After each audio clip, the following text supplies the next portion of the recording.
Digital വിപ്ലവത്തിന്റെ പുതിയൊരു ഘട്ടത്തിലൂടെയാണ് India കടന്നുപോകുന്നത്.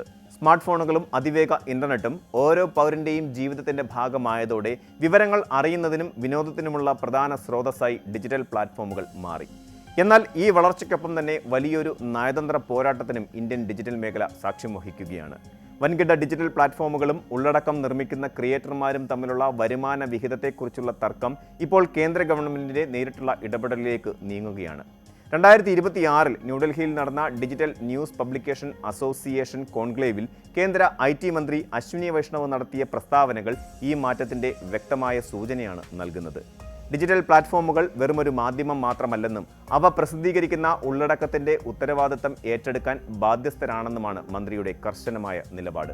ഡിജിറ്റൽ പ്ലാറ്റ്ഫോമുകളുടെ ഉത്തരവാദിത്തത്തെക്കുറിച്ച് മന്ത്രി സംസാരിക്കുമ്പോൾ അത് കേവലം സാങ്കേതികമായ ഒന്നല്ല, മറിച്ച് സമൂഹത്തിന്റെ സുരക്ഷയുമായി ബന്ധപ്പെട്ട ഒന്നാണ്. മുൻകാലങ്ങളിൽ പ്ലാറ്റ്ഫോമുകൾ തങ്ങൾ വെറുമൊരു ഇടനിലക്കാർ മാത്രമാണെന്നും ഉപയോക്താക്കൾ പോസ്റ്റ് ചെയ്യുന്ന ഉള്ളടക്കത്തിന് തങ്ങൾക്ക് ഉത്തരവാദിത്തമില്ലെന്നുമുള്ള നിലപാടാണ് സ്വീകരിച്ചിരുന്നത്. എന്നാൽ ഈ കാലഘട്ടം അവസാനിച്ചുവെന്ന് മന്ത്രി ഓർമ്മിപ്പിച്ചു. ഒരു ഉപയോക്താവിന് എന്തെങ്കിലും തരത്തിലുള്ള ദോഷം സംഭവിക്കുകയോ പരാതി ഉണ്ടാവുകയോ ചെയ്താൽ അത് പരിഹരിക്കാനുള്ള കൃത്യമായ സംവിധാനം പ്ലാറ്റ്ഫോമുകൾക്ക് ഉണ്ടായേ തീരൂ. പ്രത്യേകിച്ചും കുട്ടികളുടെയും സാധാരണ പൗരന്മാരുടെയും ഓൺലൈൻ സുരക്ഷ ഉറപ്പാക്കുന്നത് പ്ലാറ്റ്ഫോമുകളുടെ ബാധ്യതയാണ്. ആയിരക്കണക്കിന് വർഷങ്ങളിലൂടെ മനുഷ്യ സമൂഹം കെട്ടിപ്പടുത്ത വിശ്വാസ്യതയും സ്ഥാപനങ്ങളുടെ പവിത്രതയും നിലനിർത്താൻ ഡിജിറ്റൽ പ്ലാറ്റ്ഫോമുകൾ ഉണർന്നു പ്രവർത്തിക്കേണ്ട സമയമാണിത്. ഈ പോരാട്ടത്തിന്റെ മറ്റൊരു പ്രധാന വശം സാമ്പത്തികമാണ്. മാധ്യമപ്രവർത്തകർ, വാർത്താ ഏജൻസികൾ, ഇൻഫ്ലുവൻസർമാർ, ഗവേഷകർ എന്നിങ്ങനെ അറിവും വിവരവും നിർമ്മിക്കുന്നവർക്ക് അവരുടെ അധ്വാനത്തിന് അർഹമായ പ്രതിഫലം ലഭിക്കുന്നുണ്ടോ എന്ന ചോദ്യമാണ് മന്ത്രി ഉയർത്തുന്നത്. നിലവിൽ ഡിജിറ്റൽ പരസ്യ വരുമാനത്തിന്റെ വലിയൊരു പങ്കും കൈക്കലാക്കുന്നത് വൻകിട പ്ലാറ്റ്ഫോമുകളാണ്. എന്നാൽ ഈ വരുമാനത്തിന് ആധാരമായ ഉള്ളടക്കം നിർമ്മിക്കുന്നത് വാർത്താ മാധ്യമങ്ങളും ക്രിയേറ്റർമാരുമാണ്. ഈ വരുമാന വിഹിതം കൂടുതൽ നീതിയുക്തമായി പങ്കിടണമെന്ന് മന്ത്രി പ്ലാറ്റ്ഫോമുകളോട് ആവശ്യപ്പെട്ടു.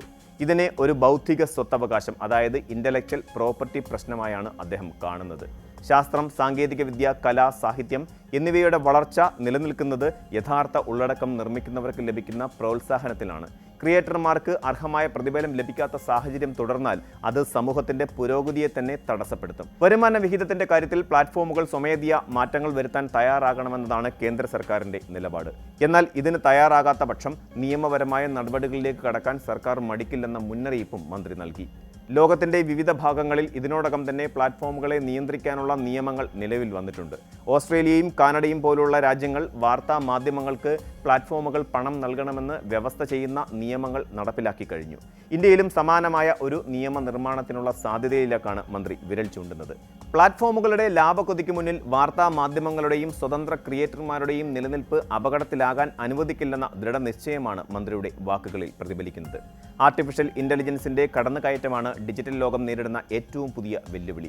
വാർത്താ മാധ്യമങ്ങളുടെയും മറ്റും അധ്വാനം ഉപയോഗിച്ച് AI മോഡലുകളെ പരിശീലിപ്പിക്കുന്ന കമ്പനികൾക്ക് അതിന് പ്രതിഫലം നൽകുന്നില്ലെന്ന പരാതി ശക്തമാണ്.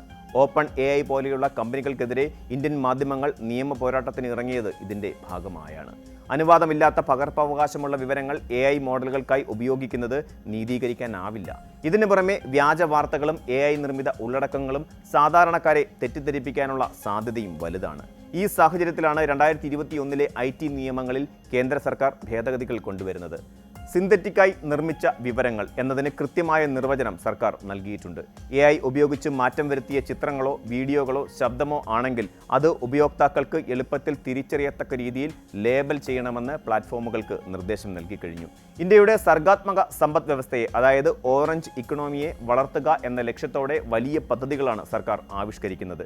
2026-27 ബജറ്റിൽ പ്രഖ്യാപിച്ച Indian institute of creative technologies ഇതിന്റെ ഭാഗമാണ്. Animation, visual effects, gaming, comics എന്നീ മേഖലകളിൽ ഇന്ത്യയെ ലോകത്തിന്റെ നെറുകയിൽ എത്തിക്കുകയാണ് ഇതിലൂടെ ലക്ഷ്യമിടുന്നത്. 15,000 സെക്കൻഡറി സ്കൂളുകളിലും 500 കോളേജുകളിലും കണ്ടന്റ് ക്രിയേറ്റർ ലാബുകൾ സ്ഥാപിക്കാനുള്ള തീരുമാനം യുവതലമുറയ്ക്ക് പുതിയ തൊഴിലവസരങ്ങൾ നൽകും. ക്രിയേറ്റർമാരുടെ അവകാശങ്ങൾ സംരക്ഷിക്കപ്പെടുന്ന ഒരു അന്തരീക്ഷം സൃഷ്ടിച്ചാൽ മാത്രമേ ഈ മേഖലയിൽ വലിയ നിക്ഷേപങ്ങളും വളർച്ചയും ഉണ്ടാകൂ എന്ന് സർക്കാർ തിരിച്ചറിയുന്നു. ചുരുക്കത്തിൽ, ഡിജിറ്റൽ പ്ലാറ്റ്ഫോമുകളുടെ മേൽക്കോയ്മ അവസാനിപ്പിക്കുകയും ക്രിയേറ്റർമാരുടെ അവകാശങ്ങൾ സംരക്ഷിക്കുകയും ചെയ്യുന്ന ഒരു പുതിയ നിയമനിർമ്മാണത്തിലേക്ക് ഇന്ത്യ അടുക്കുകയാണ്. പ്ലാറ്റ്ഫോമുകൾ വെറുമൊരു സാങ്കേതിക സൗകര്യം മാത്രമല്ല, അവ സമൂഹത്തെ ബാധിക്കുന്ന ഉള്ളടക്കത്തിന്റെ സംരക്ഷകരും ഉത്തരവാദിത്തമുള്ള പങ്കാളികളുമാകണം.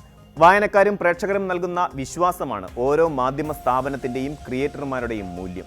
ആ മൂല്യത്തെ സംരക്ഷിക്കാനും ഡിജിറ്റൽ ലോകത്തെ കൂടുതൽ സുരക്ഷിതവും നീതിയുക്തവുമാക്കാനുള്ള സർക്കാരിൻ്റെ നീക്കങ്ങൾ ഇന്ത്യയുടെ ഡിജിറ്റൽ ഭാവിയെ നിർണ്ണയിക്കുന്നതിൽ നിർണായകമാകും.